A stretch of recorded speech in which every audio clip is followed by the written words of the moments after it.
नाज़रीन, drama serial रहमत की आज की वीडियो बहुत दिलचस्प है, पूरी देखिएगा। चैनल को सब्सक्राइब नहीं किया तो सब्सक्राइब ज़रूर कर लीजिएगा। ज़ूबी परीशे को कहती आपी, मैं आपकी कामयाबी पर बहुत खुश हूँ। वाकई मेहनत का फल अल्लाह देता है। मेरा इस पर यकीन और भी पुख्ता हो गया है। बसों से लेकर इतनी बड़ी गाड़ी तक का सफ़र इतना आसान काम नहीं था। आपकी मेहनत ने लोगों के मुंह बंद कर दिए। अब तो मैं भी चाहती हूँ कि आपकी शादी जल्द से जल्द हो जाए। परिशय का मूड एकदम ख़राब हो जाता है। तुम भी अम्मा और दादी की तरह मुझे घर से निकालना चाहती हो। ज़ूबी कहती, नहीं आपी, ऐसी बात नहीं है।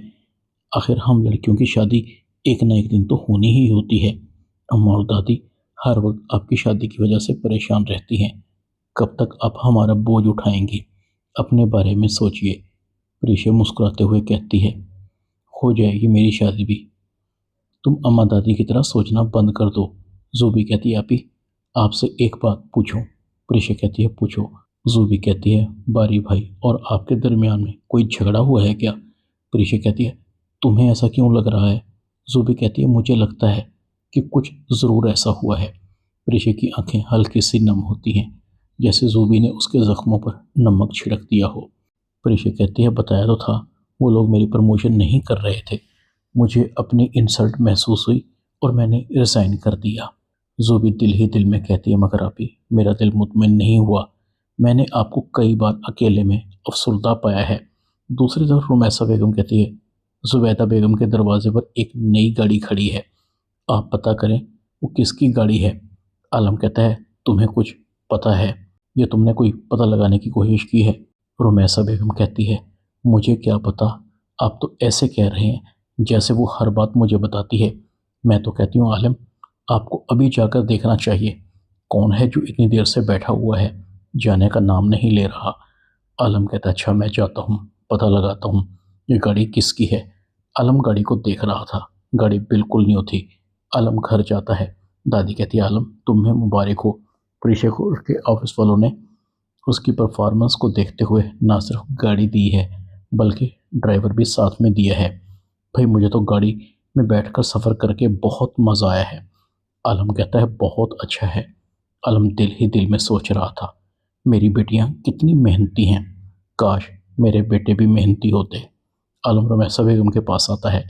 रुमैसा बेगम बेसब्री से टहल रही थी। पता लगाया आलम वो गाड़ी किसकी है जो इतनी देर से वहाँ खड़ी हुई है? आलम कहता है, वो गाड़ी किसी दूसरे की नहीं बल्कि प्रीशे की है, जो उसके ऑफिस से उसे मिली है। प्रीशे तुम्हारे नालायकों की तरह नहीं, प्रीशे ने पढ़ लिख कर खुद को साबित किया है। रुमैसा बेगम कहती है, अरे वाह, कल तक तो आप लड़कियों की तालीम के खिलाफ थे, आज गाड़ी देखते ही फिसल गए। आलम कहता है, चलो मत, ये प्रीशे की मेहनत का नतीजा है। अगर ये इतना ही आसान है तो अपने बेटों को कहो कि एक गाड़ी लाकर खड़ी कर दें दरवाजे के बाहर। रुमैसा बेगम जल भुन जाती है। देख रही हूँ, सारा कसूर मेरा निकाल देते हैं आप। ज़रूर वो ज़ुबैदा बेगम आपको मेरे और मेरे बेटों के खिलाफ उल्टी सीधी पटियाँ पढ़ा रही है। रुमैसा बेगम अपने बेटे के पास आती है। दिल लगाकर पढ़ो काशिफ, सबकी ज़ुबान बंद कर दो। अगर तुम पढ़ लिख कर कुछ बन गए तो मैं ज़ुबैदा बेगम के सामने सर ऊंचा करके चलूँगी। अपने दरवाजे पर प्रीशा की गाड़ी से बड़ी गाड़ी लाकर खड़ी करना। ज़ुबैदा बेगम बहुत इतरा रही है, तुम्हारे बाप से मुझे तरह तरह की बातें सुनने को मिल रही हैं। काशिफ कहता है, अम्मी आप हमारा मुकाबला ज़ुबैदा आंटी की फैमिली से क्यों करती हैं? रुमैसा बेगम कहती है, ज़ुबैदा बेगम की बेटियों की वजह से तो मुझे तरह तरह की बातें सुनने को मिलती हैं, उनसे मुकाबला न करूं तो किससे करूं? काशिफ अपना सर पकड़कर बैठ जाता है। दूसरी तरफ बारी मिनाल को कहता है, डैड ने अब मुझे फोर्स करना शुरू कर दिया है कि मैं अनाया से शादी कर लूं। मिनाल कहती है, क्या डैड ऐसा कैसे कर सकते हैं?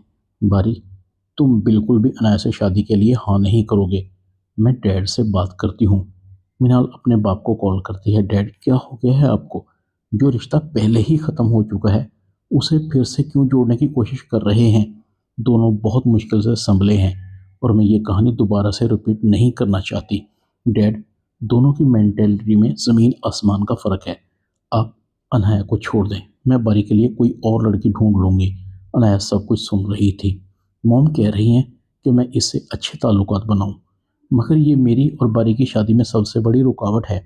अनाया मिनाल के डोर को नॉक करती है। मिनाल कहती है आओ अनाया। अनाया तुम्हें कोई काम है मुझसे? अनाया कहती है बस तुम्हें देखने आई थी। तुम सारा दिन बोर नहीं होती कमरे में रहकर? बाहर निकला करो, राहील भाई के साथ कहीं घूमने जाया करो। अनाया मिनाल की खुशामद कर रही थी। अनाया कहती है मिनाल मैं चलती हूँ, मुझे लगता है कि मैंने तुम्हें डिस्टर्ब किया है। वैसे तुम किससे बात कर रही थी? चाचू से बात कर रही थी ना? मैं तो कहती हूँ आप चाचू को दावत पर बुला लें। अनाया गुस्से में कमरे से बाहर जाती है। शगुफ्ता बेगम कहती है तुम मिनाल के कमरे से गुस्से से बाहर क्यों आ रही हो? कोई गड़बड़ तो नहीं कर रही? अनाया कहती है आपकी आंखें बंद हैं मगर मेरी आंखें और कान दोनों खुले हैं। मीनाल चचा जान को मना कर रही थी मेरे और बारी के रिश्ते के लिए।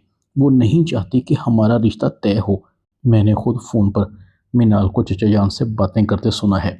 शगुफ्ता बेगम कहती है मैंने ये नहीं कहा कि तुम मिनाल की बातें चोरी छुप के सुनो। मैंने कहा है कि मिनाल से ताल्लुकात अच्छे रखो, अपने ताया जान का ख्याल रखो। अनाया कहती है ओ मॉम, मैं मीडियोकर लड़की की तरह बारी और चचा जान के आगे पीछे नहीं फिर सकती। मॉम अगर मेरी शादी बारी से ना हुई तो मैं इस मिनाल का जीना हराम कर दूंगी। अभी तक मैं इसकी वजह से खामोश हूँ। शगुफ्ता बेगम कहती है तुम्हें अपने बाप पर एतमाद है कि नहीं? वो अपने तरीके से तुम्हारे चचा जान से बात कर रहे हैं। अनाया कहती है ये सुनकर तो मेरे कान पक गए हैं। सुफियान बारी को और शायान को अपने घर दावत पर बुलाता है। सुफियान कहता है सब कुछ ठीक जा रहा है, अब वक्त आ गया है कि अनाया और बारी की भी शादी हो जाए। तो शायान तुम्हारा इस बारे में क्या ख्याल है? शायान कहता है भाई साहब मैं भी यही चाहता हूँ, अनाया मेरी बहू बने। सुफियान कहता है फिर देर किस बात की है?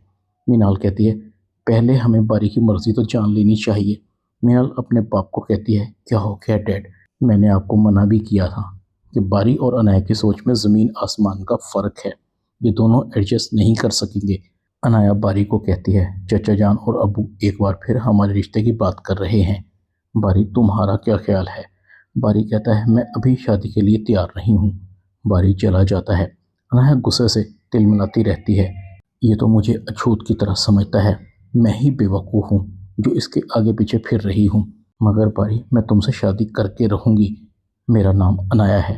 दूसरी तरफ अलमास बेगम अलीज़े को कहती है हमने भी बच्चों को जन्म दिया था, हमारे ज़माने में ये सब नॉर्मल था, लड़कियां घर के सारे काम करती थी।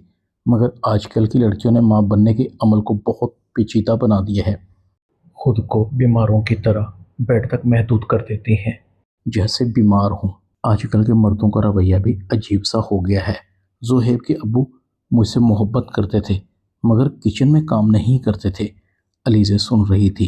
ड्रामा रहमत में इतना ही।